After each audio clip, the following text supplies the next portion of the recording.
شروع اللہ کے نام سے جو بڑا مہربان نہایت رحم والا ہے۔ تمام تعریفیں اللہ کے لیے جو تمام جہانوں کا مالک اور خالق ہے۔ ارب و خرب و درود رسول کریم صلی اللہ علیہ وسلم پر، آپ کی آل اولاد پر۔ اللہ تعالیٰ مغفرت فرمائے میری، آپ کی اور تمام امت مسلمان مرد اور عورت کی۔ السلام علیکم پیارے دوستوں، آپ کو دل کی گہرائیوں سے خوش آمدید ہو ایک نئی دلچسپ اور معلومات ویڈیو کے ساتھ۔ اس ویڈیو میں ہم آپ کو فلسطین کی تاریخ کے بارے میں مکمل معلومات دیں گے۔ ویڈیو بہت دلچسپ اور معلومات ہونے والی ہے، تو ویڈیو کو مکمل دیکھیے گا بغیر اسکپ کیے ہوئے آخر تک۔ فلسطین کی تاریخ بہت ہی قدیم اور پیچیدہ تاریخ ہے جو ہزاروں سال پرانی ہے۔ فلسطین دنیا کے ان چند علاقوں میں سے ہے جہاں سے 3 بڑے مذاہب یہودیت، عیسائیت اور اسلام نے جنم لیا۔ فلسطین پر مختلف ادوار میں مختلف حکمرانوں نے حکومت کی ہے، جن میں قدیم مصری، قدیم اسرائیلی، قدیم فارسی، مقدونی، رومی اور اسلامی صلیبی حکمران شامل ہیں۔ رومی سلطنت 63 قبل مسیح میں اس علاقے کو فتح کیا اور اس کا نام بدل کر یہودا رکھ دیا۔ 66 اور 73 عیسوی میں یہودی رومن جنگیں یروشلم میں شروع ہوئی۔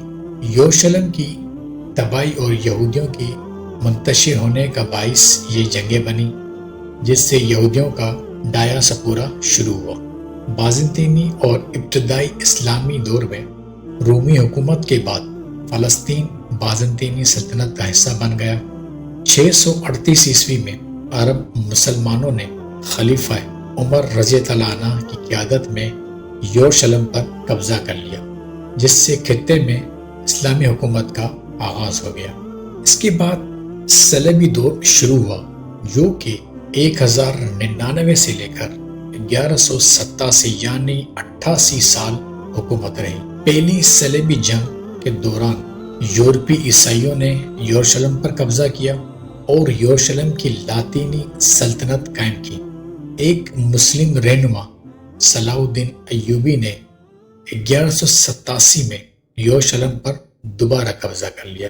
پیارے دوستوں، اس کے بعد عثمانی حکومت جو کہ 1517 سے لے کر 1917 یعنی فلسطین 400 سال سے زائد عرصے تک عثمانی حکومت کے تحت رہا۔ اس دوران مقامی آبادی میں عرب، یہودی اور عیسائی شامل تھے۔ 19ویں صدی کے آخر میں یہودیوں کی نقل مکانی میں اضافہ دیکھا گیا، جو صہیونی تحریک کی وجہ سے چلی، جس نے فلسطین میں یہودیوں کا وطن قائم کرنے کی کوشش کی۔ اس کے بعد پیارے دوستوں برطانوی مینڈیٹ شروع ہوا، جو کہ 1917 سے لے کر 1948 تک رہا۔ پہلی جنگ عظیم کے بعد لیگ آف نیشنز نے برطانیہ کو فلسطین پر حکومت کرنے کا مینڈیٹ دیا۔ اس دوران یہودی تارکین وطن اور عرب باشندوں کے درمیان کشیدگی میں نمایاں اضافہ ہوا۔ 1947 میں اقوام متحدہ میں تقسیم کا ایک منصوبہ پیش کیا گیا، جس کے تحت فلسطین کو الگ یہودی اور عرب ریاستوں میں تقسیم کیا جائے گا۔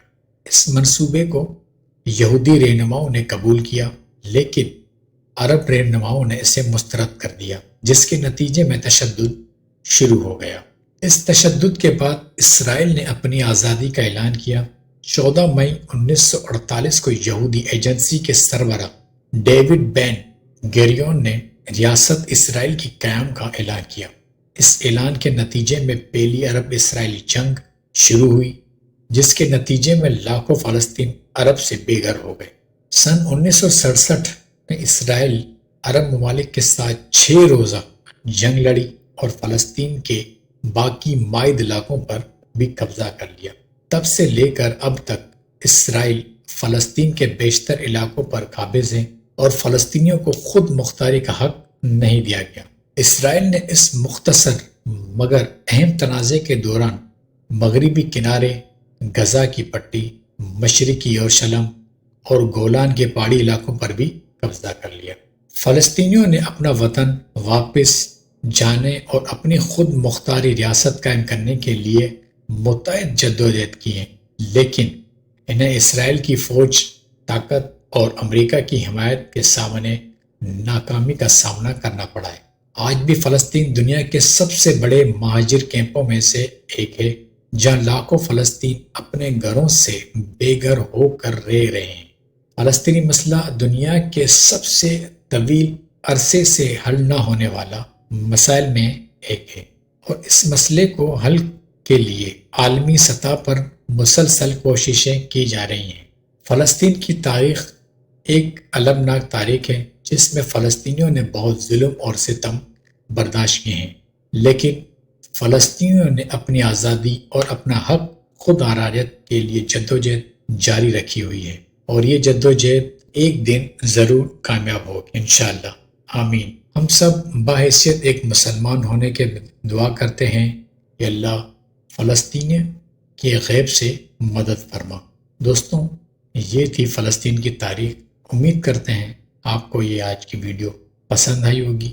اگر سانس نے زندگی نے ساتھ دیا تو ایک نئی ویڈیو کے ساتھ پھر ملاقات کریں گے۔ تب تک کے لیے اجازت دیجیے۔ اللہ نگہباں۔